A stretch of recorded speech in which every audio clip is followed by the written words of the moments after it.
as howling winds echo across the snow-covered reaches of the wild Northwest, the Quaker Oats Company, makers of Quaker Puffed Wheat and Quaker Puffed Rice, the delicious cereal shot from guns, in cooperation with the Mutual Broadcasting System, present by special recording Sergeant Preston of the Yukon.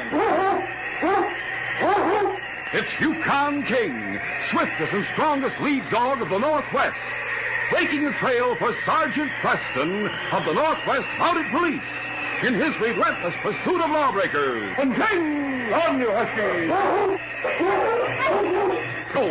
Gold discovered in the Yukon. A stampede to the Klondike in the wild race for riches. Back to the days of the gold rush. And the adventures of Sergeant Preston and his wonder dog, Yukon King, as they meet the challenge of the Yukon.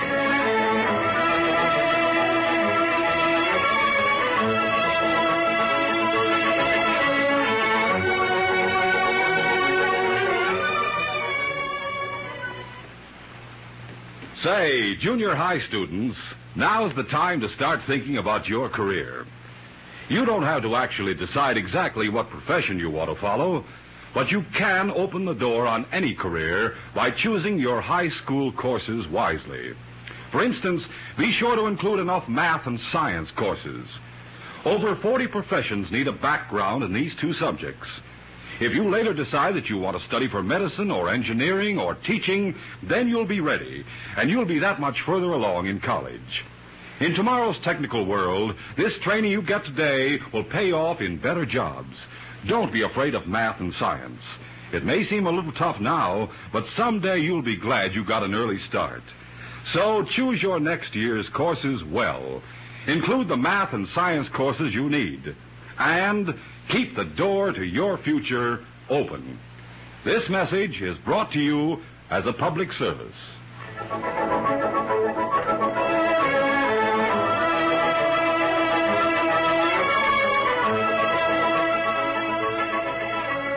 The doctor in charge of the Good Samaritan Hospital at Dawson City looked up from his desk as a stranger entered his office. The visitor was a typical old sourdough, gnarled and leathery, with a skin toughened by long exposure on the open trail. You the head sawbones around here? I'm the doctor, yes. I understand you got a patient here named Marty Collier. Martin Collier? We had a patient by that name. You mean he checked out? I'm sorry to say he died about a week ago. Died? Typhoid fever. Great day. I'm plumb sorry to hear that.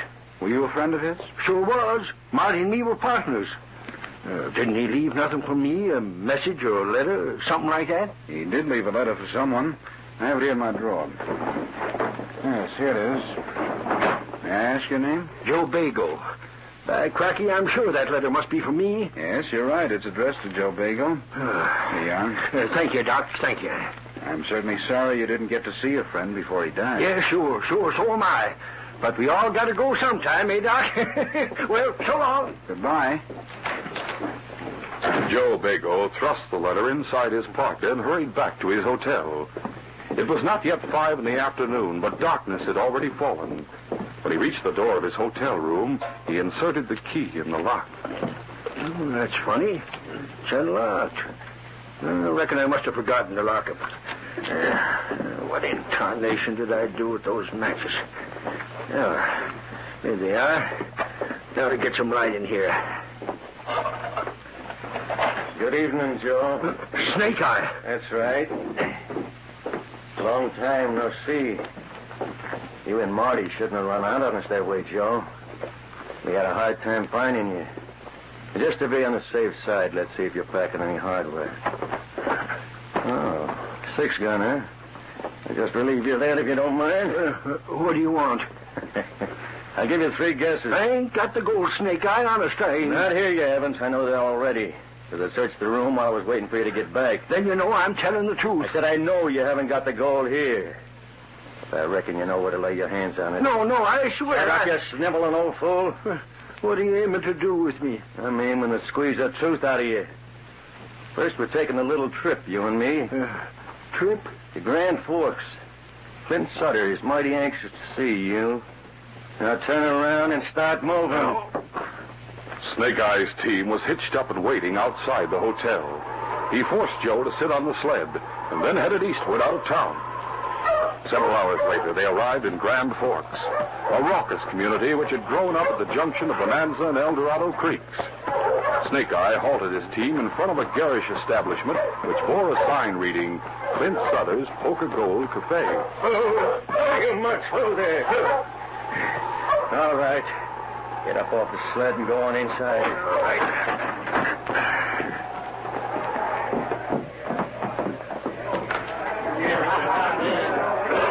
Clint Sutter, a heavy-set, walrus-mustached man with a diamond stick pin in his tie, was standing behind the bar. His face broke into an evil grin as the two men approached. Well. It ain't my old friend Joe Bago.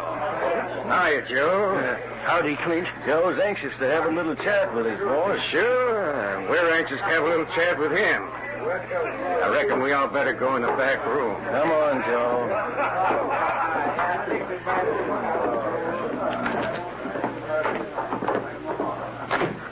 Sit down, Joe, and stop shaking. Yeah, sure. The way you're acting, the person might think you're scared. Where'd you find him, Snake Eye? He was staying at the Victoria Hotel. What about the gold? I searched his room, but it wasn't there. How about it, Joe? What'd you do with it? I ain't got the gold, Clint. Honest, I ain't. I don't know nothing about it. Don't lie to me, you double-crossing rat. I know very well you and Marty sneaked off with the gold that night when we made camp after the holdup. No, you got me all wrong, Clint. It was Marty took the gold, not me. And, took you along for company, I suppose? Yeah, that's right.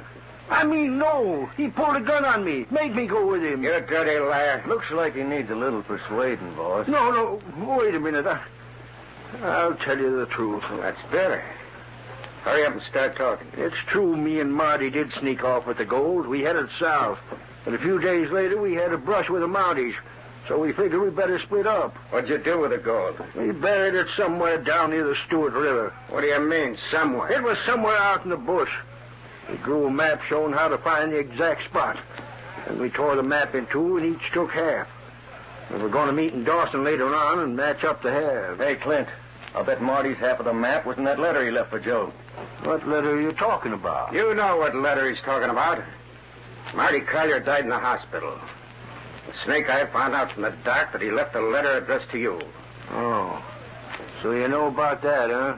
Yeah, so don't try holding out on us. Let's have your half of the map and the letter. All right.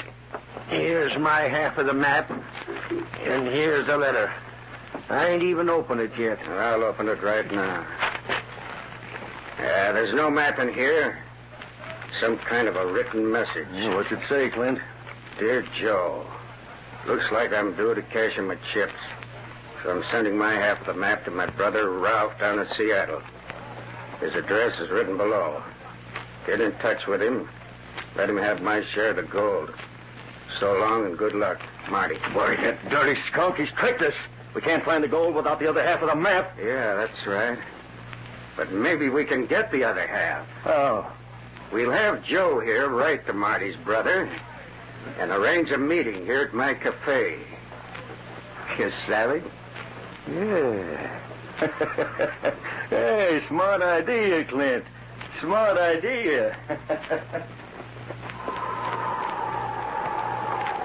It was more than 2 months later that a man and a small boy entered mounted police headquarters in Dawson City. Sergeant Preston was seated at his desk, with the great dog King curled up beside his chair. The sergeant greeted his visitors. Good morning. Good morning, Sergeant. My name's Rolf Collier. Oh, glad to know you. I'm Sergeant Preston. And this is my son, Frankie. Hello, Frankie. I'm pleased to meet you. Is this your dog? That's right. His name's King. Shake hands with Frankie, boy. Oh, look at that, Dad. He's sitting up on his hind legs and holding out his paw. You seem to like dogs, Frankie. Well, I'll say I do. Especially big ones like King. Frankie's always been crazy about dogs, Sergeant. He has one of his own back in the States, but we had to leave him behind. Oh? Sergeant, the reason I came here was to ask a favor. What sort of a favor? We just arrived in Dawson this morning.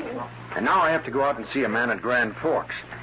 I don't like to leave my son alone at the hotel, so I was wondering if Frankie could stay here at headquarters while I was gone. Well, I don't see why not. May I play with King? Of course. King's always glad to have a romp, aren't you, boy? I certainly appreciate your kindness, Sergeant. How long will it take to get there? Do you have a dog team? No, I was going to hire one. Well, let's see. Now, you want to go to Grand Forks. Try Francie Duquesne's kennels on the edge of town. You've got a dog team there. And with the team, you should reach Grand Forks in, about 3 hours. Oh, fine. In that case, I should be back before supper this evening. Many thanks, Sergeant. Don't mention it. Goodbye, son. Be a good boy while I'm gone. I shall, Dad. Goodbye, Sergeant. And thanks again. When Rolf Collier reached Grand Forks, he inquired the way to Clint Sutter's Poker Gold Cafe. A few moments later, he halted his team in front of the cafe. Ho, ho, ho now, ho.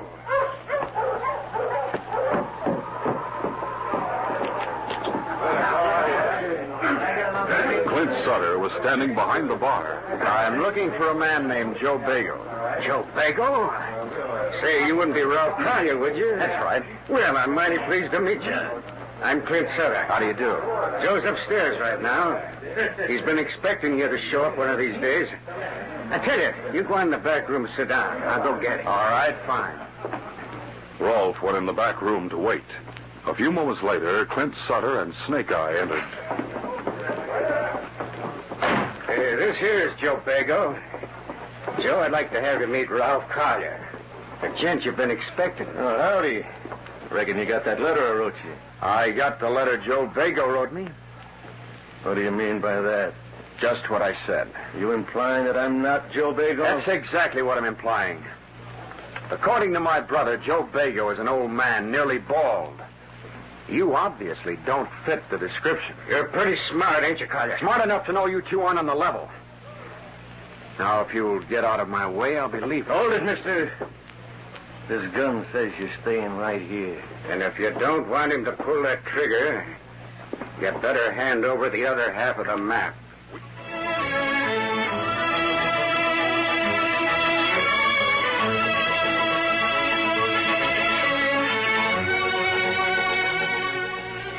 We'll continue our adventure in just a moment. It's a hit. There it goes into the right field stands. It's a homer. Oh, boy, kids, what fun it is at the ballpark. Come on out to the game. Come now as guest of your favorite team. It's your chance to get free baseball tickets. If you're 12 years old or younger, you can see a major or minor league baseball game free with a paying adult. To get your free ticket, here's all you do. Get a package of Quaker puffed wheat or Quaker puffed rice or Muffet shredded wheat. Tear off the box top and send with your name and address to Baseball, Box 5205, Chicago 77, Illinois. Details are right on the ticket. Don't lose a day. Hurry. For each free ticket, send a box top from Quaker puffed wheat or puffed rice or Muffet shredded wheat. Or get Quaker Paco 10, send the guarantee seal, and you'll receive 2 free baseball tickets. Write down this address quick before you forget. Baseball, Box 5205, Chicago 77, Illinois. Send right away.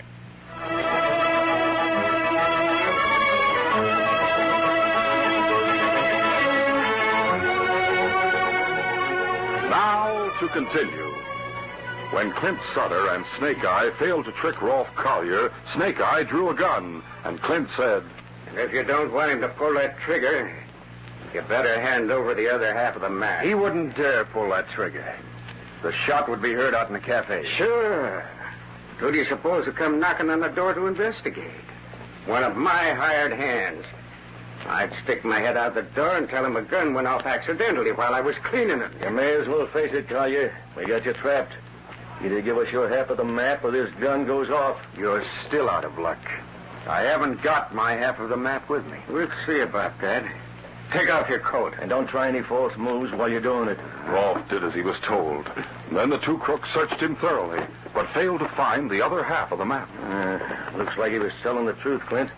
He ain't got it with him. What'd you do with it, Collier? Wouldn't you like to know? Probably left it back with his luggage. Yeah, I reckon you're right. What hotel did you check in at, Collier? Sorry, but I just can't seem to remember. Well, in that case, maybe we better jog your memory. Go ahead and try. You're making a big mistake, Collier. Talk now and you'll save yourself a heap of misery. You had your answer. All right, Snake Eye. Go to work on him. Sure, boss. It'll be a pleasure. I'll make him talk. By supper time, Rolf Collier still hadn't returned to Dawson. So Frankie ate for the second time that day in the Mounted Police Mess Hall. As the evening wore on, the little boy became more and more sleepy. Oh. Well, Frankie, looks to me as though you can hardly keep your eyes open. Wouldn't you like to crawl into a nice, comfortable bed? Well, maybe I am a little bit sleepy, but I don't want to go to bed now. I'm having too much fun playing with King. I'll tell you what. Suppose we go over to your hotel room and put you to bed, and I'll leave King there to keep you company until your father gets back. Golly, that'd be swell. King can be my watchdog. Best watchdog in the business, aren't you, boy? All right, Frankie, put on your coat and I'll get my parka. We'll go over to the hotel right now. When they arrived at the hotel, the sergeant got the key from the desk clerk and took Frankie upstairs. Here's our room right here, Sergeant. 209. I'll unlock the door. That's on. What's the matter? Door was already unlocked. Wait a minute. I'll light the lamp.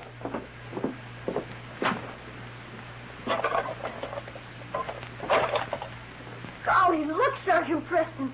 The room is all torn up. Yes, I see. You didn't leave it this way this morning, did you? Oh, of course not. See, our suitcases are open and the drawers are pulled out. Our clothes are strewn all over. Apparently someone's ransacked the room in search of something. Was your father carrying any valuables? No, sir, not that I know of. Oh, he carries his money in a money belt. Oh. You know whom your father intended to see in Grand Forks? No, sir, he just said he was going to meet a man there. Do you have any idea why he came to the Yukon Territory? Golly, no, sir, I don't know that either.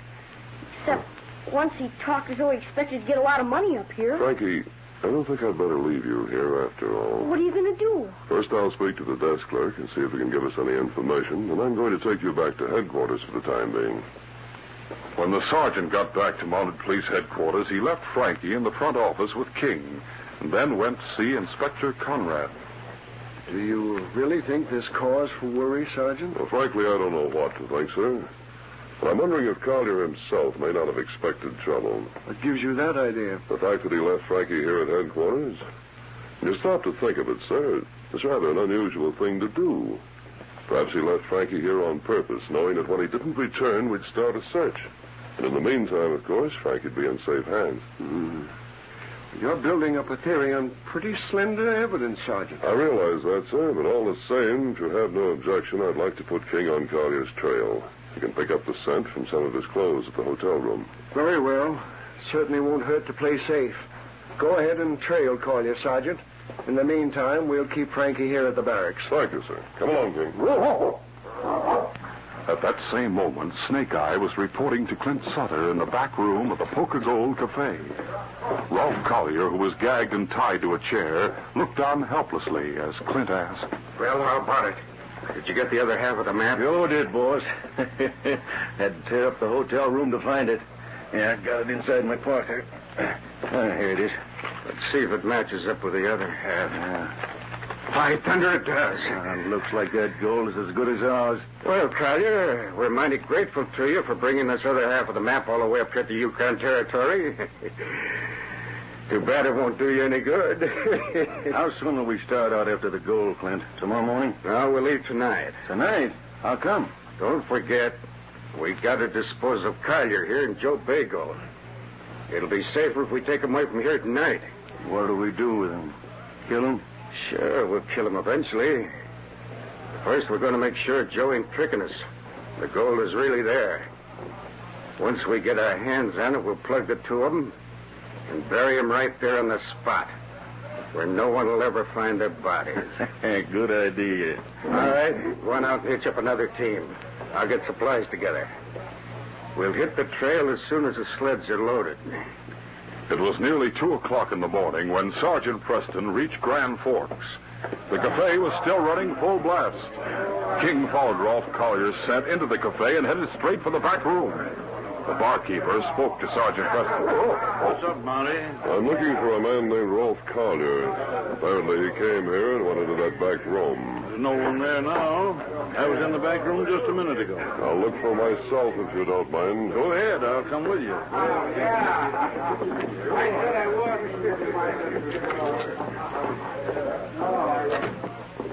I told you it was empty. Clint Sutter was in here most of the evening. He had the door locked. Clint Sutter is the owner of this cafe? That's right. Where is he now? He left here a couple of hours ago. Told me he'd be gone for about a week. Out the back door, eh, fella?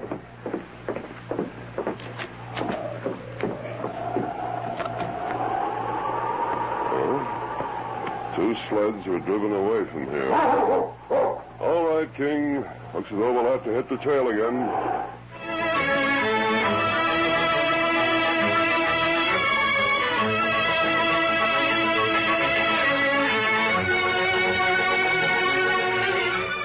We'll continue our adventure in just a moment.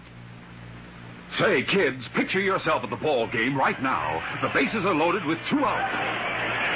The star hitter steps up and you see him in person. You get the thrill of seeing him hit that homer. Get in on the fun. Come out to the ball game as guests of your favorite team. Yes, you can go free if you're 12 years old or younger and bring a paying adult like Mom or Dad. Here's how to get your free ticket. Get a package of Quaker Puffed Wheat or Quaker Puffed Rice or Muffet Shredded Wheat. Tear off the box top and send with your name and address to Baseball, Box 5205, Chicago 77, Illinois. By getting Quaker Paco 10 and sending the guarantee seal, you get 2 free baseball tickets. See 2 games free. Details are on every ticket. Hurry, send the box top from Quaker Puffed Wheat or Rice or Muffet Shredded Wheat or the guarantee seal from Quaker Paco 10. Send to Baseball, Box 5205, Chicago 77, Illinois. Don't wait. Send now.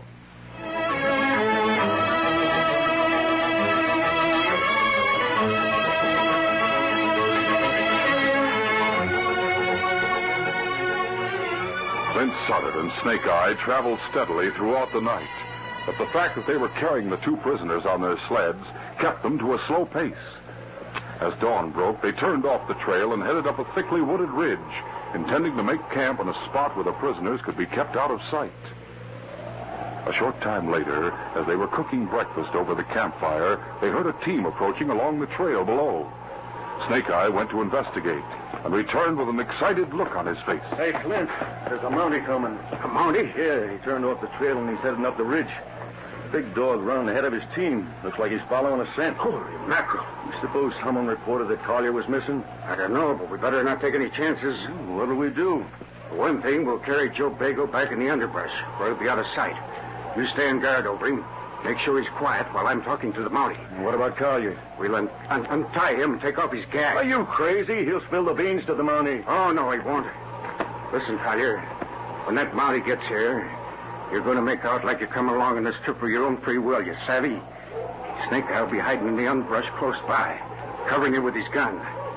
And if you start giving the game away to Mountie, he'll plug the both of you. Several minutes later, Sergeant Preston arrived at the camp. Rolf Collier and Clint Sutter were seated around the campfire, apparently on friendly terms. Hello there, Sergeant. Hello, Rolf. I thought you expected to get back to Dawson yesterday evening. Oh, well, I did, but there was a change of plans. By the way, this is Clint Sutter, Sergeant Preston. Howdy, Sarge. Glad to know you. Rolf, do you mind telling me why you didn't let us know you weren't coming back to Dawson? Well, as I say, there was a change of plans. When I talked to Clint, we decided... What's the matter with that dog of yours? Probably caught the scent of a rabbit. Yeah, reckon that must be it. Well, Rolf, I don't mind admitting I was quite worried about you. As he spoke, the sergeant casually pulled off his heavy mittens and put his hands on his hips. Out of the corner of his eye, he saw King heading toward a certain patch of underbrush. Suddenly, his gun streaked out of his holster. Realizing a snake eye had been hit, Flint made a lunge at the sergeant. I'll fix you, Preston. No, you don't. I'll help you, Sergeant. Don't bother, Rolf. I can handle him. And here's another. Had enough? Yeah, quit. Man alive, that was a fast throw you made, Sergeant. How did you know someone was in the underbrush? King's actions warned me something was wrong, then I saw the branches move. Watch him, King. Keep him down, boy. As for you, Sutter, get up on your feet. All right. Turn around while I put on these handcuffs, and then I'll attend to your partner. A short time later, after the sergeant had released Joe Bago and applied first aid to Snake Eye's wound, he tied the latter's wrists securely. And then he turned to Rolf Collier and said, Now then, Rolf, suppose you tell me what this is all about. Well, to begin with, my brother Marty died in the hospital at Dawson a couple of months ago. Just before he died, he sent me a letter containing half of a map. Half of a map? Yes. It had been torn in two. In the letter, Marty said that the map showed where a fortune in gold had been buried. And he also said that a man named Joe Bago had the other half of the map. Go on. Well, not long after I received Marty's letter, I got another letter from Joe Bago himself. It said to come up to the Yukon Territory and meet him at Clint Sutter's Cafe in Grand Forks. And when you got to the cafe, Sutter and Snake Eye took you prisoner. That's right. They'd already captured Joe Bago. They were going to get the gold and kill both of us. All right, Joe, now it's your turn to talk. What about this buried gold? If I come clean, will you go easy on me, Sergeant? I'm not making any promises until I hear your story. All right. I reckon I may as well tell the truth. You'll find out anyway when you dig up the gold and read the label on the sacks. Belongs to the Yukon Express Company. Yukon Express Company? Wait a minute. The Express Company was robbed of $100,000 in gold last August. Is that the gold you're talking about? I reckon it must be, Sergeant. But I don't know nothing about the robbery. It was Clint and Snake Eye that pulled it. Me and Marty just took it away from them later on. Why, you dirty, sneaking liar. You were in on the hold-up with us. Doggone right you were. You and Marty both. It's a lie, Sergeant. Don't believe him. Sorry, Joe, but your story won't hold water. I happen to know that 4 men took part in that hold-up. You'll stand trial along with Sutter and Snake Eye. Now turn around and hold out your hands while I tell you wrists. Watch him, King. Oh, Sergeant, I had no idea Marty had been mixed up in any crime. Perhaps it's just as well that he went the way he did. This trip to the Yukon has sure been a mess. It's brought me nothing but grief. The trip served a good purpose, Rolf. Led to the recovery of the stolen gold and the capture of these trucks. Yes, but I quit my job to come here.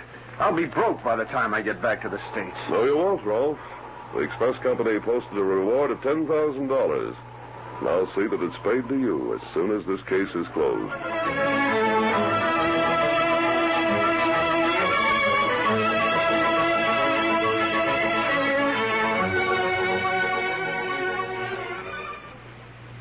Your musical treat of the day waits for you throughout the week on Mutual. Each Tuesday and Thursday evening, it's time for Eddie Fisher and a session of music as everyone likes it. Young and old delight in Eddie Fisher's way with a song. And he's joined on every show by Fred Robbins as MC, Alex Stordo's orchestra, and outstanding guest stars. Every Saturday, the teenager's favorite, Johnny Desmond, brings Phonorama Time and a roundup of the newest and best in popular recordings. On Sundays, the Enchanted Hour presents favorite music from the world's best-loved composers. Every weekday also means time for Hawaii Calls and authentic melodies of the islands. Music fills Mutual's air throughout the week. Hear the Eddie Fisher Show, Johnny Desmond with Phonorama Time, Enchanted Hour, and Hawaii Calls on Mutual throughout the week over most of these stations.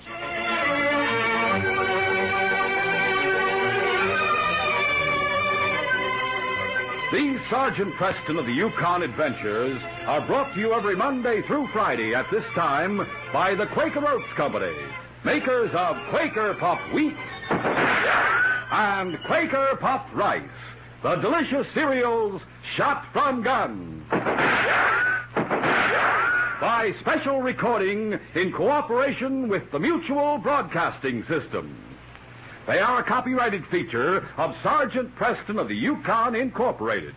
Created by George W. Trendle, produced by Trendle Campbell Muir Incorporated, and directed by Fred Flowerday. The part of Sergeant Preston is played by Paul Sutton.